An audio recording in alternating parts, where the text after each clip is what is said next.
Bem-vindo, pessoal, ao nosso quarto episódio. A gente já sabe o que foi a Reforma, quem foi Martinho Lutero e cinco solas, né? E hoje, mais uma vez, com a ajuda do Lucas, Isso aí. nós vamos refletir um pouco de como a Reforma, né, ela faz um impacto hoje em nossas vidas, Hoje em em pleno dia. 2025. É isso aí.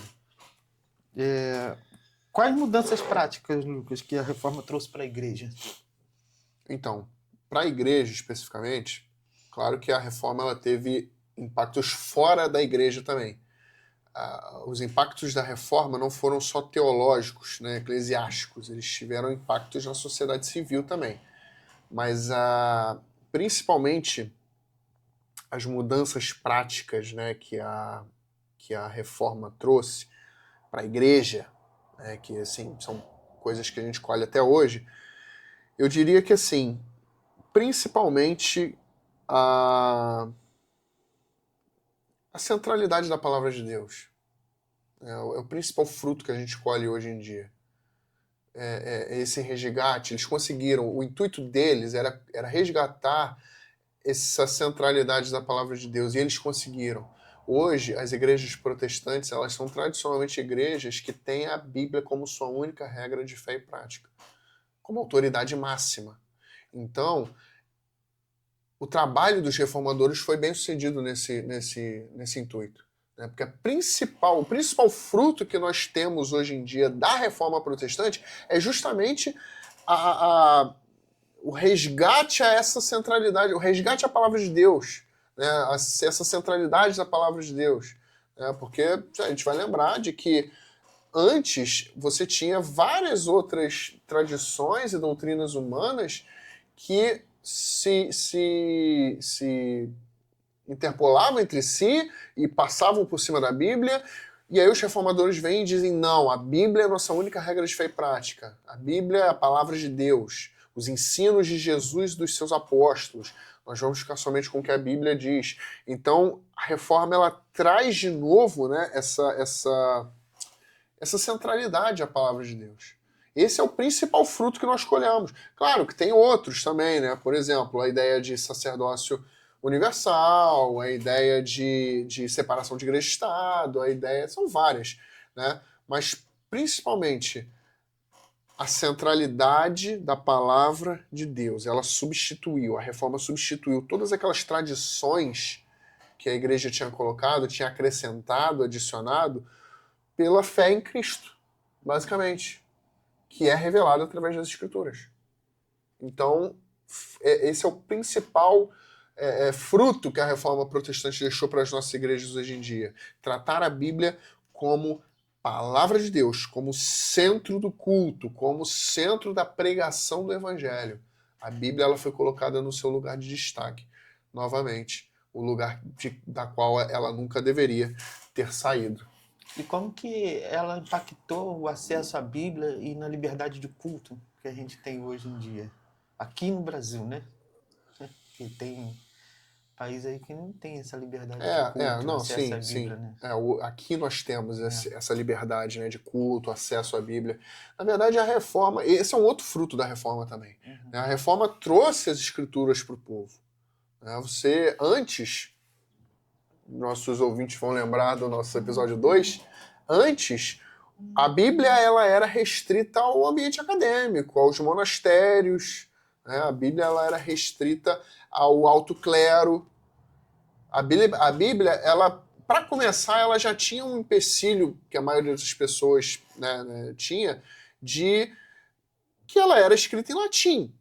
Então já começa por aí. A Bíblia era escrita em latim, o latim já não era mais uma língua popular, uma língua falada no povo.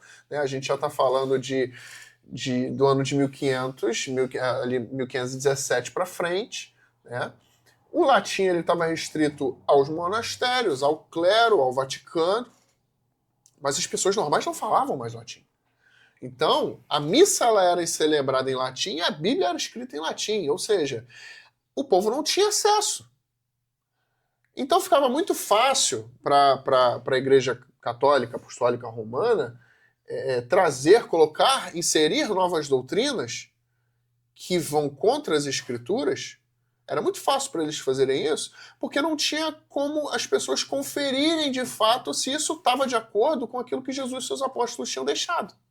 Então, o que acontece? Qual foi o primeiro impacto, né, da reforma?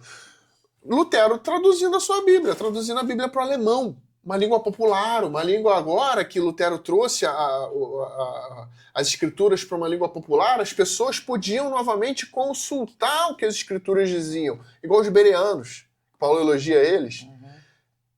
Agora, com a Bíblia em alemão, isso foi até uma coisa interessante, a gente pode entrar mais nesse assunto depois, porque a tradução de Lutero unificou a língua alemã, os dialetos. Então, a partir da Bíblia de Lutero, você tem o que a gente conhece hoje como alemão, né? Mas a reforma traz esse acesso às escrituras para as pessoas. Então, hoje, se você tem uma Bíblia em casa, que você pode abrir e consultar, agradeça aos reformadores, agradeça a reforma. Então, hoje nós temos acesso às escrituras por conta desse trabalho dos reformadores, né? E também, claro, né, você falou, né, a liberdade de culto.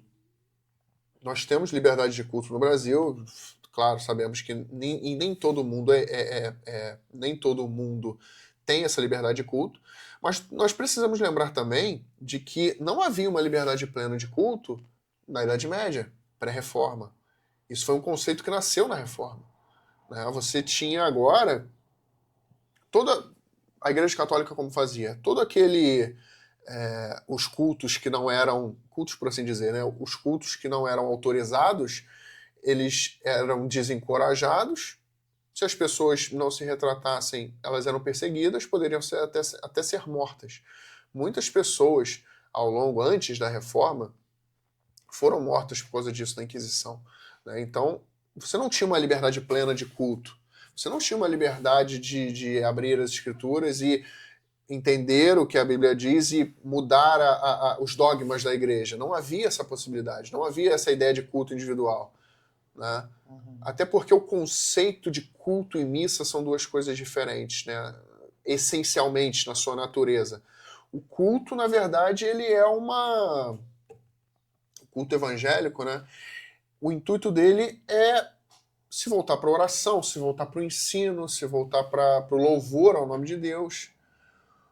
A missa não, a missa é diferente. A missa ela é um rito, a missa é um dogma, ela é um sacramento, ela é a ideia da missa na sua natureza é uma ideia de sacrifício, né, de sacrificar-se por Cristo.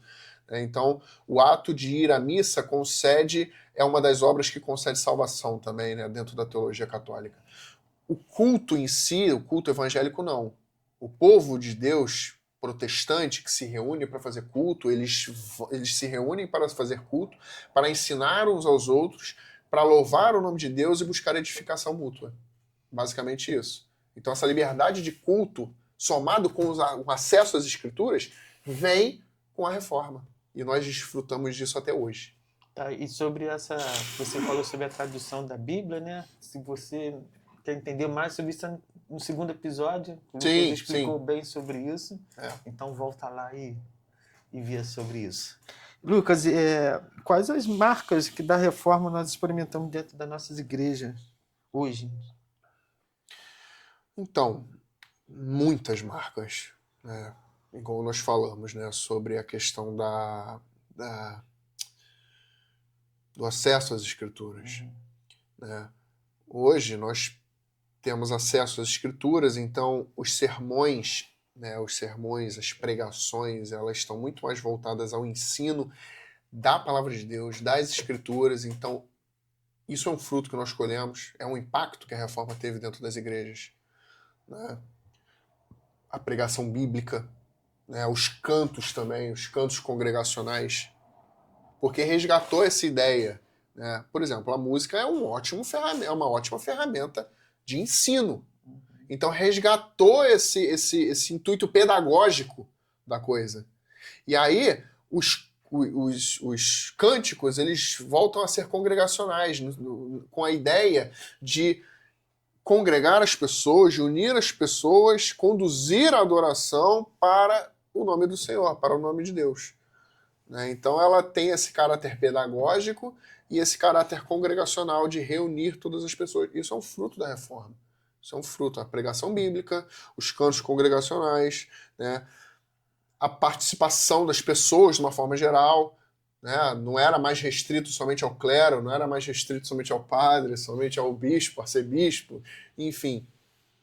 Agora as pessoas leigas poderiam também ter acesso, elas poderiam também dar o seu parecer, elas poderiam também participar desse culto, participar da vida de igreja de uma forma geral.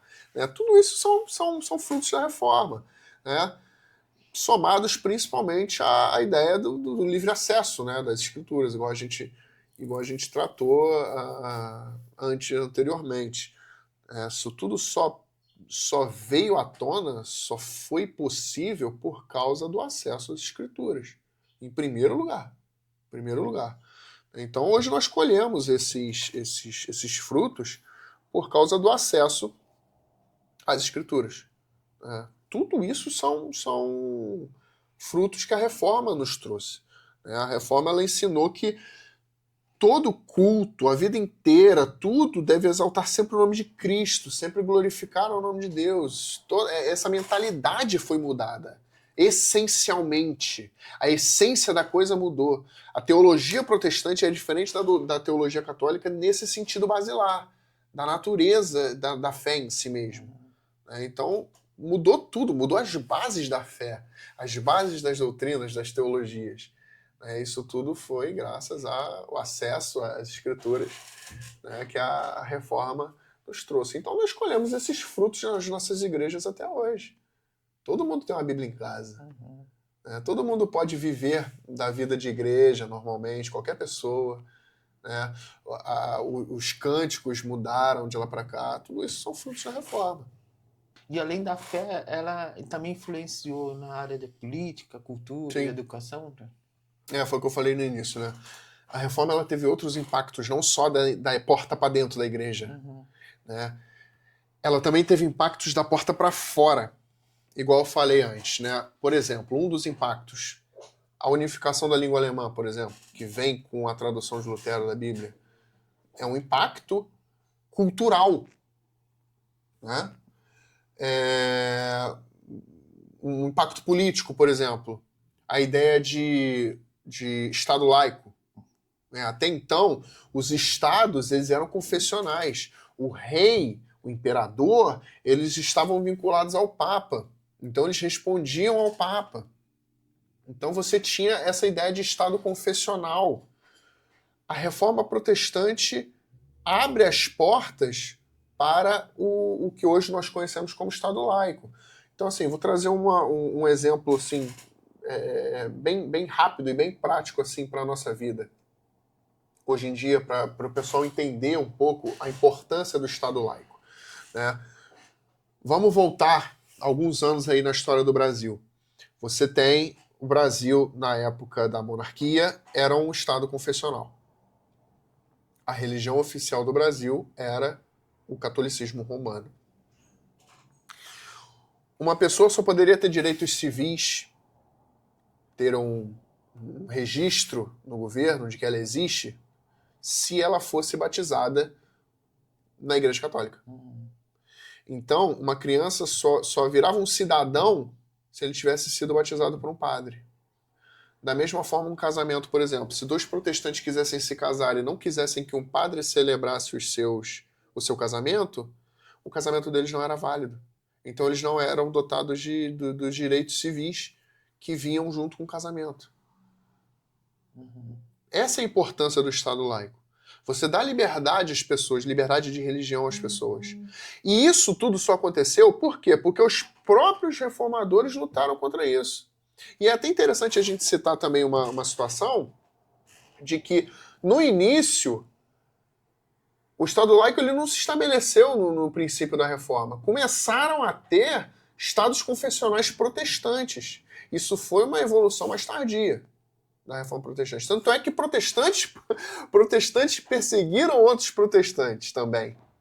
Né? Então você tem essa mancha também na história do protestantismo. Né? Só que isso tudo foi se desenrolando, isso tudo foi tendo desdobramentos até chegar ao ponto de liberdade religiosa máxima, onde você tem um Estado laico, você tem um Estado que não é confessional. Então hoje, se nós podemos casar, separar a igreja do Estado, e hoje eu posso casar na minha igreja, né, e depois de ir lá no cartório para poder assinar a certidão de casamento, e uma coisa não interpola a outra, isso só acontece por causa da Reforma Protestante. Esse foi um impacto político. Uhum. Falamos aqui do impacto teológico, né? Falamos dos impactos políticos, dos impactos culturais. Um outro impacto também que nós poderíamos destacar, que falamos também no início, no primeiro episódio, a mentalidade de trabalho mudou. Uhum. Né? Os protestantes, eles tinham essa ideia de que o trabalho dignifica o homem.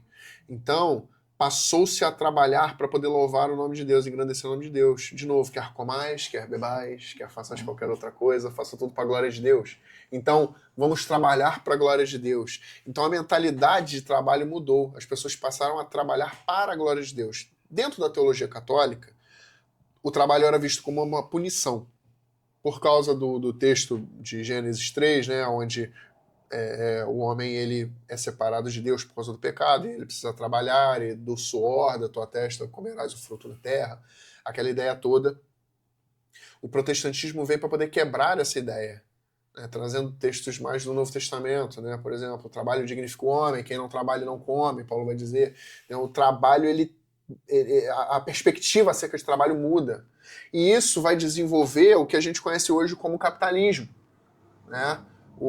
Aos poucos, a Europa vai deixar de ser feudalista para se tornar capitalista por causa dessa mentalidade, essa mudança de mentalidade do trabalho, graças à Reforma Protestante.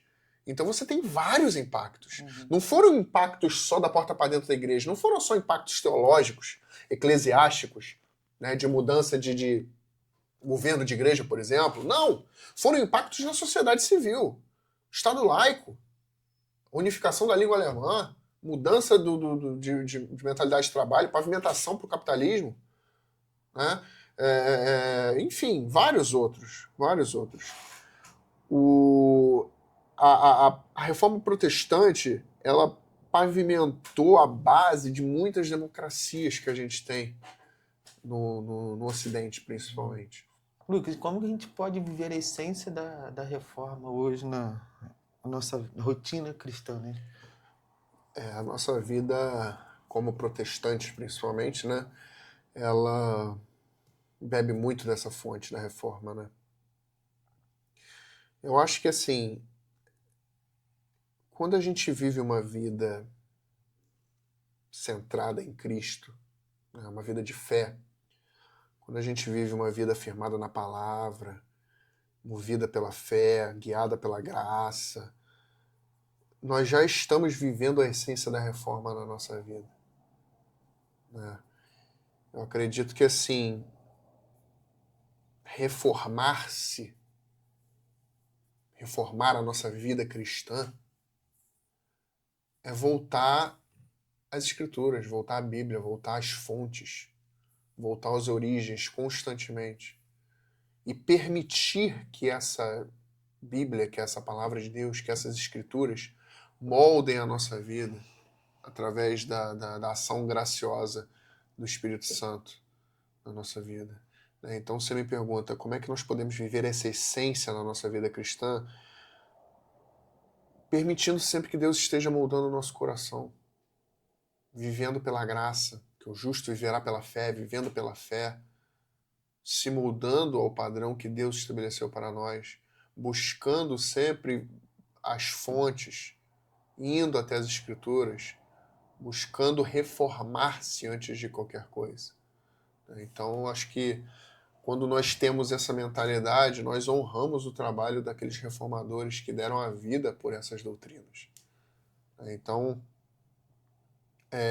eu lembro sempre muito do texto de Romanos, quando Paulo diz, né, lá em Romanos 12, não vos conformeis com esse mundo, com esse século, né, mas transformai-vos pela renovação da vossa mente antes de qualquer coisa, metanoia. né? Então, se transforme, se reforme antes de qualquer coisa. E aí, a partir disso, nós podemos viver a essência da reforma na nossa vida cristã. Então, assim, o recado que eu poderia dar para as pessoas que estão nos ouvindo. A reforma passou, mas os frutos que nós colhemos da reforma ainda estão presentes nos dias de hoje. O Cristo que foi resgatado, a doutrina que foi resgatada com a reforma, ela permanece a mesma, permanece o mesmo até os dias de hoje. Então, a palavra de Deus, ela continua transformando vidas. Continua transformando vidas. Então a reforma passou, mas o Cristo da qual a reforma buscava, da qual a reforma resgatou, ele ainda é o mesmo ontem, hoje e eternamente. A gente está terminando mais um episódio. Na próxima, o último episódio, nós vamos falar sobre por que a reforma é comemorada no dia 31, né? Então, não perca aí no dia 31, nosso último episódio vai estar no ar. Valeu. Valeu. Abraço. Obrigado, tá? Tamo junto.